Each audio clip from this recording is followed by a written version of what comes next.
circuit s'est déclaré dans les fosses d'installation de l'EDG de Matoto. L'incendie s'est produit mardi matin aux environs de 4 heures. Selon les experts, cet incident est causé par un amorçage d'étincelles au niveau des extrémités des câbles et aussi à la vétusté des équipements. Cet incident va provoquer le délestage dans des quartiers des communes de Matoto et de Ratoma. Les agents de la Guinéenne d'électricité promettent de travailler nuit et jour pour la réhabilitation de la panne. Reportage Abdelrahman Ba. Le poste d'installation d'électricité de Guinée EDG de Matoto a été la proie d'un incendie dans la nuit de mardi à mercredi. Selon les spécialistes, l'incendie qui s'est déclaré a été causé par un amorçage d'étincelles au niveau des extrémités des câbles, mais est dû aussi à la vétusté des équipements dont certaines datent de 1996. Pour l'heure, une équipe d'EDG travaille sur les lieux pour cerner l'ampleur des dégâts. Comme vous l'avez constaté au niveau de nos cellules, il y a une avarie. C'est des cellules qui ont été installées depuis 1996. Donc hier, à partir de 4h35 du matin, il y a une avarie qui a réellement affecté nos installations. Cet incendie va affecter le programme de délestage des quartiers de Matoto et de Ratoma. Mais les experts de la Guinée d'électricité affirment qu'un remplacement des appareils incendiés était dans leur programme. Chose qui va amener une indisponibilité de ces cellules-là pour un bon moment. Mais heureusement, nous avons des équipements de réserve. Donc tout de suite, nos équipes se sont mises en place pour essayer de dérouler un programme de reprise progressif de ces installations. Donc, et parallèlement à ça, EDG avait déjà pensé à réhabiliter ce poste, comme vous l'avez constaté à côté. Il y a un poste 110-20 qui est en train d'être réalisé. Selon cet expert, le délestage du courant dans les autres quartiers reviendra à la normale. Ceci pour servir les zones concernées par la panne. À compter d'aujourd'hui, progressivement, certains quartiers vont revenir à la normale. Vous avez à peu près environ 13 départs qui partent de Matoto, qui alimentent les zones de Ratoma et de Matoto. Donc, au fur et à mesure que nous allons dérouler le programme de reprise, les quartiers vont revenir à la normale au point de vue des certes. Pour l'heure, les agents d'EDG ne souhaitent pas se prononcer sur la durée de la panne, mais ils promettent de presser les pas. La revue annuelle du programme sectoriel de l'éducation s'est tenue ce mercredi, un programme qui vise à améliorer la qualité de l'éducation en Guinée. Cette revue coïncide à la fin de la première phase du programme qui s'est étendue de 2008 à 2014. Marie-Chela Foufana nous en dit plus. Cette rencontre entre spécialistes du secteur éducatif guinéen et partenaires financiers consiste à faire la revue annuelle du programme sectoriel de l'éducation. La démarche vise à évaluer la première phase du programme qui a duré 6 ans. À cause des crises sociopolitiques que la Guinée a connues ces dernières années, le PSE a été effectué à seulement 59%. Aucun objectif n'est atteint à 100%. Je vais vous rappeler que nous avons eu à mener ce programme dans un contexte très difficile. Pour un programme qui a été initié en 2008, vous devez savoir que la Guinée a connu depuis là des soubresauts politiques énormes, donc dû à l'instabilité et à d'autres facteurs exogènes qui ont eu à influencer l'atteinte des résultats de ce programme. Cette revue annuelle coïncide à la fin de la première phase du programme sectoriel de l'éducation. Il s'agit de l'amélioration de la qualité de l'éducation en favorisant la scolarisation universelle. Les autorités guinéennes félicitent l'apport du PSE et se fixent pour objectif l'élargissement de l'éducation à la base. L'un des points importants sur lesquels nous allons nous appuyer, c'est faire en sorte qu'il y ait une scolarisation universelle jusqu'au niveau de la 10e. Donc ça c'est un point extrêmement important. Donc ça va faire quoi? Il va y avoir un accroissement au niveau des constructions, naturellement, et à l'élémentaire, mais aussi au secondaire, parce qu'il faut que cela se passe. Et nous allons continuer à améliorer et travailler plutôt dans le recrutement des enseignants, l'affectation, surtout la formation du personnel enseignant. Grâce à ce programme, 3000 salles de classe ont été construites à travers le pays. Aussi, la formation des enseignants et l'octroi reçoit de manière scolaire à ces établissements. Tout cela a été réalisé grâce à l'appui des partenaires techniques et financiers. On sent que les indicateurs s'améliorent depuis 2012 et nous souhaitons qu'avec le nouveau programme sectoriel éducation, ce mouvement, ce frémissement qu'on a observé puisse se poursuivre de façon que l'on s'approche davantage de l'atteinte des objectifs du millénaire pour le développement. Au cours de cette rencontre, une analyse de faisabilité de la seconde phase du programme qui s'étendra sur 3 ans sera faite et les conclusions seront soumises aux partenaires techniques et financiers en juin prochain.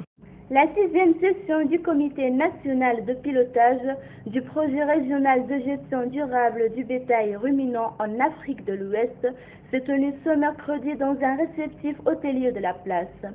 Objectif, examiner, amender et valider des propositions d'action du programme technique annuel PTBA du projet pour 2014. Reportage Lansana Traoré. C'est dans le contexte de capitalisation et de pérennisation des acquis et expériences du projet régional de gestion durable des bétails ruminants endémiques en Afrique de l'Ouest que le Comité national de pilotage a tenu sa 6e session ce mercredi 12 février afin d'examiner d'une part les questions relatives à l'atteinte des axes stratégiques du projet et de renforcer les acquis obtenus jusque-là et d'autre part de définir les stratégies de démultiplication des résultats dans d'autres zones du pays. D'abord examiner notre programme technique et budget annuel 2014. Le projet devait être clôturé en décembre 2013, mais nous avons une rallonge pour la BAD qui va jusqu'en juin et pour le ferme jusqu'en décembre 2014. Donc il y a encore des activités résiduelles qui nous restent sur le terrain, notamment la finalisation de toutes les infrastructures de commercialisation et de transformation du bétail et de ses produits, les mini-laiteries, les aires d'abattage, les marchés à bétail. Nous faisons des forages pour contribuer à l'alimentation et à l'abreuvement des animaux.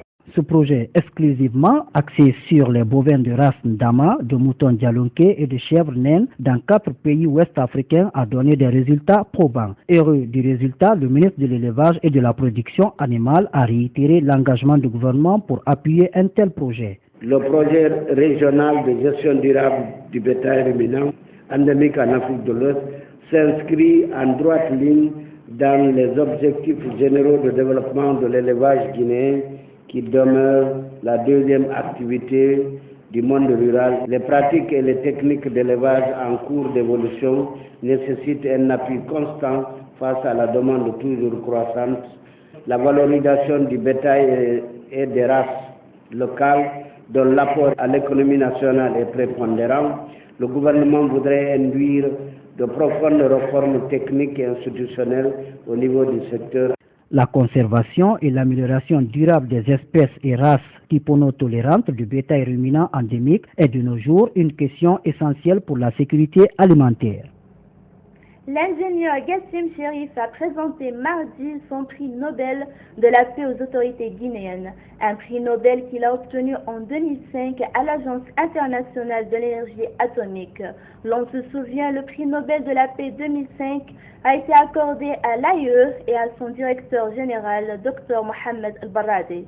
Le Guinéen Gassim Chérif, membre de cette agence, a aussi bénéficié de ce prix. Nélé Oumoubalde.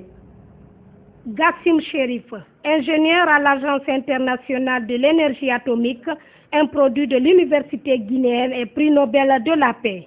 Prix Nobel de la paix accordé en 2005 à l'AIEA et à son directeur général Mohamed El-Barradi pour leurs efforts visant à empêcher que l'énergie nucléaire ne soit utilisée à des fins militaires. 9 ans après, le Guinéen Gassim Chérif, membre de cette agence, a présenté ce mardi son prix Nobel aux autorités guinéennes. Je voulais vous inviter, si vous me l'accordez, de partager cette modeste joie que j'ai d'être tenteur de ce prix Nobel de paix. Je la considère comme un prix pour l'université guinéenne.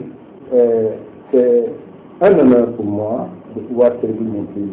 Le représentant du gouvernement à cette cérémonie qualifie l'acte de patriotisme.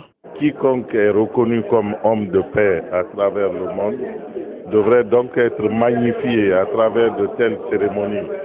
Je suis là au nom du gouvernement pour féliciter M. Chérif d'avoir rehaussé l'image de la Guinée à partir de son appartenance à l'Agence internationale de l'énergie atomique qui a bénéficié du prix Nobel de paix en 2005.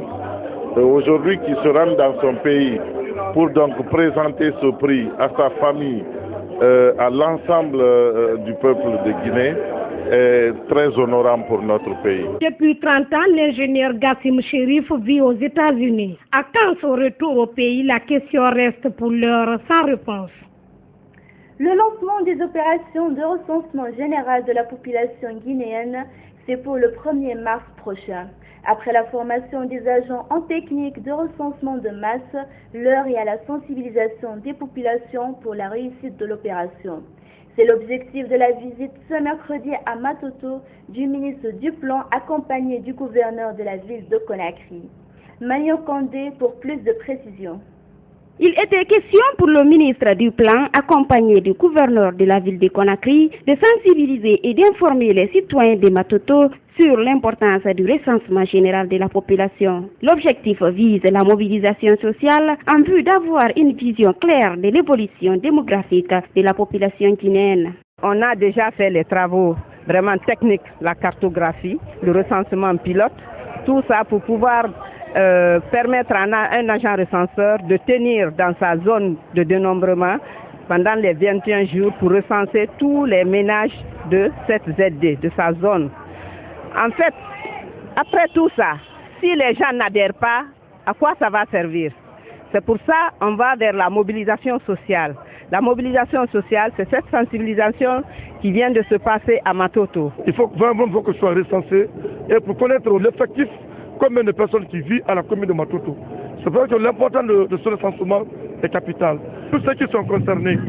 Mais l'appel qu'on a aujourd'hui à la population et les mères de famille et les pères de famille, les sous-secteurs, d'accepter le 1er mars à venir, que de mobiliser toute ta famille pour attendre l'arrivée des agents recenseurs. La sensibilisation pour le recensement des habitants de Matoto, c'est aussi la prestation des artistes venus apporter à leur manière un grain de sel à la réussite de l'opération. Les populations de Matoto, fortement mobilisées, ont par la voix du président de la délégation spéciale réitéré leur totale adhésion à ce programme.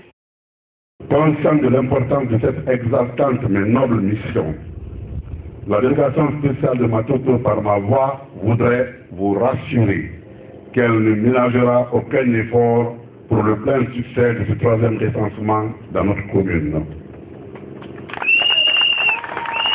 Déjà, ce 3e recensement général de la population débutera le 1er mars prochain et il va durer 21 jours.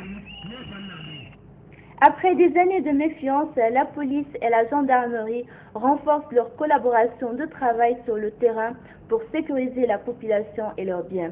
À travers la réforme engagée au sein des forces de défense et de sécurité, la police et la gendarmerie partagent désormais plusieurs services et cherchent à effacer le dialogue de sourds entre elles et la population. Benou Marsila nous fait le point. Gérald Baldé, haut commandant de la gendarmerie nationale, Grande Miette, est sorti de sa réserve pour se prononcer sur la question de collaboration entre la police et la gendarmerie. Une collaboration autrefois dégradée par plusieurs facteurs, notamment le conflit de compétences. La réforme des services de défense et de sécurité engagée par la Troisième République a permis donc à la police et à la gendarmerie d'unifier leurs efforts et effacer le fossé entre elles et la population. Ce que nous faisons n'est pas facile, n'est pas simple. Mais à des moments, le manque de communication avec la population et la mauvaise volonté de certains exacerbent le fossé entre cette population et nous. La police et la gendarmerie sont les deux structures de l'État en charge de sécuriser les personnes et leurs biens. Pour le général Ibrahim Baldé, la violence a dominé aujourd'hui le quotidien de la jeunesse guinéenne. Il demande à cette couche d'être responsable. Je demande à ce que la jeunesse comprenne que nous avons des lois. Ces lois, c'est pour elle. C'est pour la protéger, elle, la jeunesse guinéenne. Mais la violence de la rue ne peut faire que les blesser. La violence de la rue ne peut pas faire émanciper notre jeunesse. Justement, pour lutter contre ce fléau, les services de sécurité passent par la sensibilisation à travers des rencontres dans les universités. Une façon aussi de mettre fin à la méfiance entre les forces de défense, de sécurité et la population. Nous avons pensé qu'il faut aller vers les universités discuter avec les universitaires en matière de recherche, et ce dans tous les domaines, pour que ce dialogue de sourds soit complètement effacé de nos méthodes, de nos attitudes, de nos comportements. Et malgré ces sensibilisations et la promptitude des agents de sécurité sur le terrain, le grand banditisme est toujours grandissant à Conakry. Sur le continent, climat tendu en Afrique du Sud, où la police a dû intervenir à Johannesburg. Les forces de l'ordre se sont interposées entre les partisans de l'ANC, le parti au pouvoir et des partisans du premier parti d'opposition. Ces derniers manifestaient pour dénoncer le chômage. Ces incidents interviennent à moins de 3 mois des élections. Et puis, une véritable complicité affichée au deuxième jour de la visite d'État de François Hollande aux États-Unis. Un président reçu en grande pompe avec tous les honneurs par son homologue américain. Barack Obama a réservé à son hôte la face de la Maison Blanche pour célébrer une amitié franco-américaine qualifiée de pas comme les autres. Suivez. C'est la mise en scène de l'amitié franco-américaine, tenue de soirée glamour à l'image du dîner d'apparat auquel François Hollande est convié. Sur le perron de la Maison-Blanche, le président français oublie le froid glacial de Washington. Vive la France! Toast traditionnel et trait d'humour pour commencer la soirée. Vous aimez la France. Vous ne le dites pas toujours. Parce que vous êtes timides, les Américains. Vous vous retenez. Mais nous aimons les États-Unis. Sous une immense tente dressée dans les jardins de la Maison-Blanche, 350 convives. Christine Lagarde, patronne du FMI, ou encore l'acteur américain francophone Bradley Cooper. Pendant le dîner, ambiance festive, faute de First Lady française, Barack Obama est assis près d'une directrice de musée. À cette même table présidentielle, Stephen Colbert. Cet humoriste américain est assez connu pour ses sketchs qui moquent François Hollande. N'y voyez aucune malice, aucun couac, ni dit le porte-parole de la Maison-Blanche, c'est juste un bon comédien. La soirée s'achève sur la musique pop de Mary J. Blige. Les équipes de l'Élysée dansent avec celles de la Maison-Blanche. Mais à ce moment-là, les caméramans ont déjà été priés de sortir. La colère des Britanniques, les sujets de Sa Majesté en veulent au gouvernement. L'équipe de David Cameron a bien déclaré le combat contre les inondations qui submergent le sud-ouest de l'Angleterre depuis le Nouvel An. Reportage. La Grande-Bretagne sous les flots, où les crues ont atteint un niveau historique, inégalé depuis 250 ans, en particulier dans le sud-ouest du pays. La crue de la Tamise menace désormais Londres, la capitale. Des milliers d'habitants ont été évacués et la catastrophe prend désormais une tournure politique. Très critiqué pour son absence de réactivité, David Cameron, le Premier ministre, vient d'annuler une tournée au Proche-Orient et de prendre la tête d'une cellule de crise. Alarmiste, il dit redouter que la situation ne s'aggrave encore dans les prochaines heures. Dans les régions du sud-ouest, où plusieurs villages sont coupés du monde depuis plus d'un mois déjà, les habitants déplorent qu'il ait fallu que les inondations se rapprochent de Londres pour que Westminster réagisse enfin. Un retour à la normale pourrait prendre beaucoup de temps encore, selon des experts. Certaines régions devront patienter jusqu'en mai avant de se retrouver au sec, tellement les sols et les nappes phréatiques sont désormais saturés. Dialogue de sourds, voilà comment sont qualifiées les négociations de paix sur la Syrie. Après 2 jours de pourparlers, c'est toujours l'impasse, alors que sur le terrain, les ONG profitent d'une relative accalmie pour secourir la population de Homs. Suivez. Il quitte enfin Homs. L'aide humanitaire, suspendue hier, vient de reprendre dans la ville assiégée. Plus de 1200 hommes, femmes et enfants sont évacués depuis vendredi, depuis l'accord négocié par l'ONU permettant de faire sortir ces civils pris au piège du conflit entre pouvoir et rebelles. Des évacuations qui se poursuivent d'un côté et des négociations de paix qui piétinent à des milliers de kilomètres de là, à Genève. Lakhdar Brahimi, médiateur de l'ONU, arbitre des délégations du régime syrien et de l'opposition, n'a pu que confirmer que les pourparlers étaient dans l'impasse. Je ne sais pas si je peux imposer un ordre du jour aux gens qui n'en veulent pas. Comment pouvez-vous? En mettant un pistolet sur leur tête? Les deux partis, représentants de l'opposition et du régime syrien, campent sur leur position. Chaque camp affiche sans concession sa priorité, lutte contre le terrorisme pour le pouvoir syrien, mise en place d'un gouvernement de transition côté opposition. Discussion laborieuse donc, et de Damas, le régime n'hésite pas à prédire l'échec de ces pourparlers de paix. Je pense que les deux parties étaient convaincus dès le début que ce dialogue n'aboutirait à aucun accord sur la crise syrienne. Seule certitude, le conflit continue depuis près de 3 ans. Ville bombardée, assiégée, près de 130 000 morts selon l'ONU et 6 millions de déplacés. C'est ainsi que s'achève cette édition d'information. Merci de l'avoir suivi. Restez avec nous et gardez un œil sur notre site web www.groupeevasionguinée.info. Excellente suite de programmes sur Évasion TV.